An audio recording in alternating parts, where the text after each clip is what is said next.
Donc, en leçon de choses, cette semaine, je voudrais que nous fassions des révisions sur la photosynthèse. Nous en avons déjà parlé la semaine dernière, mais comme c'est quelque chose d'un petit peu compliqué, eh bien, je propose cette vidéo pour reprendre ensemble la photosynthèse. J'en profite pour vous donner des petites nouvelles de nos plantations. Alors, vous pouvez voir que nos plantations de graines de pois ont bien progressé. Ça continue de pousser, et puis surtout, depuis quelques jours, nous avons 2 fleurs. Là, vous en voyez une ici. Le reste continue de pousser. Alors, tomates commencent à prendre forme. Les courgettes. Et petits marrons continuent aussi. Donc là, je vous montre simplement un échantillon. Évidemment, il y en a d'autres. Les petits marrons aussi commencent à bien se développer. Donc, ça c'était pour les nouvelles végétales. La photosynthèse. Donc, où la plante trouve-t-elle son énergie pour pousser, pour grandir, pour se développer? En gros, où la plante trouve-t-elle son énergie pour vivre? Parce que nous avons tous besoin d'énergie pour fonctionner. Alors, déjà, grâce à ses racines, la plante puise de l'eau et des minéraux dans la terre. Donc ça, c'est très bien. Ça produit ce qu'on appelle la sève brute. Je suis sûre que vous avez tous répondu en chœur.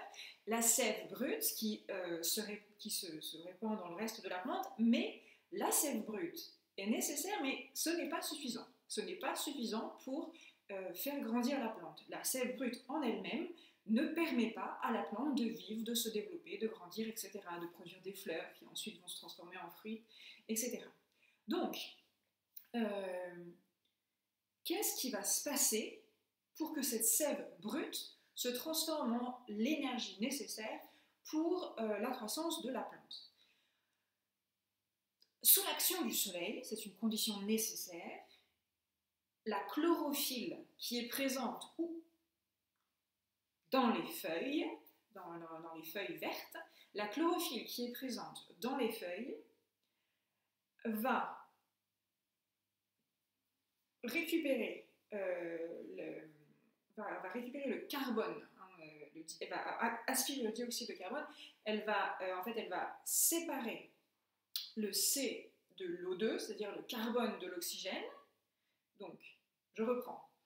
La chlorophylle, grâce à l'action du soleil, capte le carbone de l'air, rejette l'oxygène, et c'est ce carbone qu'elle capte qui va transformer la sève brute en sève nourricière, en sève élaborée, deux noms différents pour une même réalité, cette sève transformée qui va permettre de faire vivre la plante. La plante, grâce à la chlorophylle, a cette capacité de casser le dioxyde de carbone, la molécule de dioxyde de carbone, a cette capacité de récupérer le carbone que nous, humains, n'avons pas. Nous ne pouvons pas, nous n'avons pas de chlorophylle. Si nous avions des chlorophylles et de la chlorophylle, eh bien, nous pourrions transformer notre propre énergie, mais nous, notre énergie, elle vient des plantes. J'ai besoin de manger, j'ai besoin en fait de récupérer une énergie qui a déjà été fabriquée. Moi, de moi-même, pauvre petit être humain, eh bien, je ne peux pas fabriquer ma propre énergie. La plante, oui.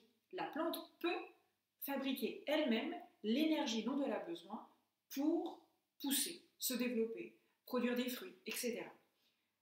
Donc une dernière fois encore pour reprendre, parce que c'est quand même très important, la photosynthèse, c'est le nom de ce qui se passe. La photosynthèse, c'est la phos, je vous avais dit la dernière fois que c'est le grec de la lumière. Donc, sous l'action de la lumière, il y a une construction qui se fait, une fabrication, la fabrication de la sève nourricière, de l'énergie dont la plante a besoin. Et ça, c'est possible grâce à la chlorophylle présente dans les fleurs. Dans les feuilles, pardon. La chlorophylle présente dans les feuilles fabrique la sève nourricière grâce au carbone de l'air. Le carbone n'est pas tout seul. Normalement, le carbone, il existe avec l'oxygène. Mais le carbone est récupéré par la feuille rejette l'oxygène, dont j'ai besoin pour respirer, donc c'est parfait, merci les plantes. Et le carbone, c'est ce qui permet de transformer la sève brute en sève nourricière. Et la sève nourricière se répand dans le reste de la plante pour permettre aux racines de se prolonger, aux bourgeons d'éclore, etc. Voilà. Donc la photosynthèse, c'est vraiment quelque chose d'essentiel dans la vie d'une plante verte, puisque c'est ça qui justement lui permet de vivre. C'est pour ça que lorsque vous taillez des plantes vertes dans votre jardin, il faut faire attention de laisser quelques feuilles, parce que c'est justement les feuilles qui permettent cette action de transformation de la sève brute en sève nourricière. Voilà, j'espère que cette petite vidéo vous aura un peu éclairé pour ceux qui étaient un peu mélangés sur la photosynthèse ou la fonction chlorophyllienne, qui est un mot un peu plus ancien, mais qui veut dire la même chose, l'action de la chlorophylle sur la vie de la plante en se servant du carbone de l'air. Alors, retenez donc que la plante a cette capacité que les êtres humains et les animaux n'ont pas de fabriquer sa propre énergie. Donc, bon courage pour reprendre cette leçon et à bientôt.